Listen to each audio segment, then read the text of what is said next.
I've been watching different videos on social media lately, and one thing that I notice pops up a lot is it talks about letting go. When it's discussed, it just sounds so easy. And so I decided that I wanted to make this video to talk about how uneasy, if that was a word, how hard it is. And to maybe just hone in a little bit more on what letting go is, because it's a process. It's not a simple cutting of the cord. I do think a cutting of the cord and declaring that you are letting go of something is a big first step, but it's not the only step. So just to backtrack a little bit, the letting go that I'm talking about are the things that matter. This isn't just about relationships though. There are enough relationship coaches online that I don't need to add myself to the mix. But it could be about a relationship. If you're struggling with drugs or alcohol and you're trying to let go of it, it could be about a job that you know isn't good for you. Maybe it's a corporate job, maybe you're hustling on the streets, but it could be something that you know is really bringing your quality of life down and maybe even shortening your life, and you know you need to let go of it. If you think that it's easy, if you take this advice and you listen to a lot of these podcasts and you believe that it is as easy as it sounds, you're setting yourself up for a hard time. Letting go is already hard, but you're setting yourself up for an even harder time. And I say that from experience. I do recall having to let go of certain things in my life, and when it didn't happen as quickly as I wanted, I was beating myself up about it, and it's very counterproductive. And other people might even beat you up about it. And so you have to know that it's normal. So that's what this video is about. Letting go is a process. Cutting the cord is the first step, but one of the steps that's not always talked about is the going back and trying to rewrite the story and what that looks like. Now, I know there are a lot of people that say, hey, once I let go of something, once I let go of someone, I don't go back.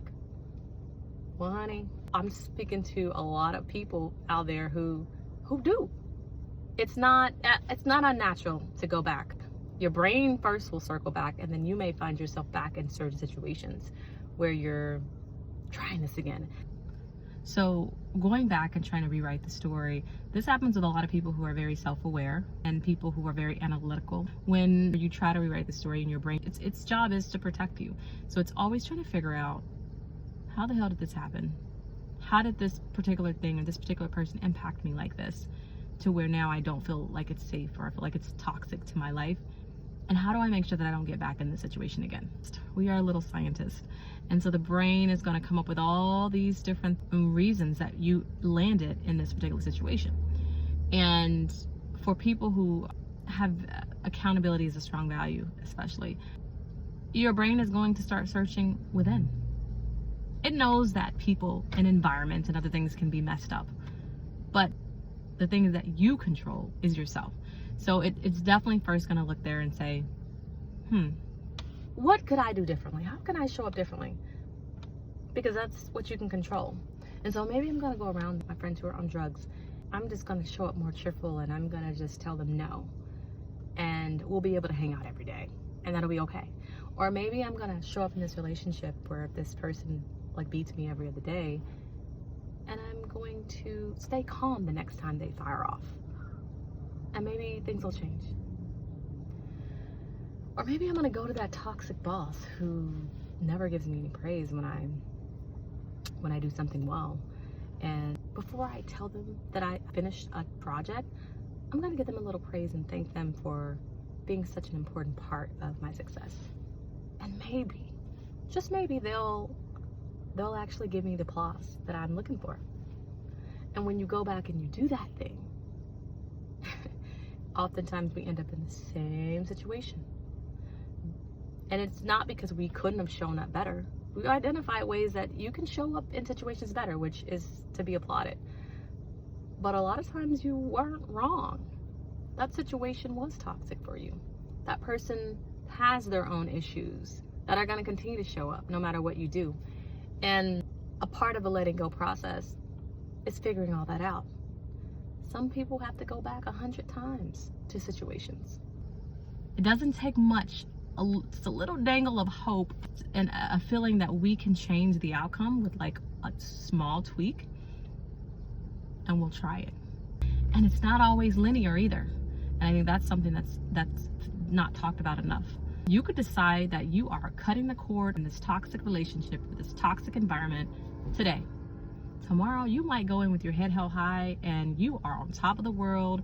You're not smoking that pipe. You're not eating that triple chocolate brownie. You're not calling that person. That next day, you might be feeling uncertain. That next day, you might be in tears. That next day, you might go back. You might get that hit. You might go back to that relationship. You might reapply for that job. It can be a lot of back and forth when you're letting go of something that is important to you and something that is meaningful and that is ingrained in your life. Like circling back and trying to fix something that didn't work out for us in the past is what our brains are trained to do. If you are that person, if you are in the middle of letting go of something, whether that be your relationship, whether that be drugs and alcohol, whether that be sweets, a triple chocolate brownie, that was my vice, still is. But I've done a pretty good job of letting go of that in a way that makes sense for me. No matter what stage of the letting go process you are in, I just really wanted to give some encouragement. Some people have to go back more times than others. It doesn't mean you need to be shamed. And so I want to just highlight that part of the process. It takes time. It takes time. And you're not going to declare you're letting go today and then tomorrow and every day after that you're good. Don't let guilt eat you up because the process isn't as linear as you would have hoped. Don't be discouraged. You are still moving forward, even when you circle back.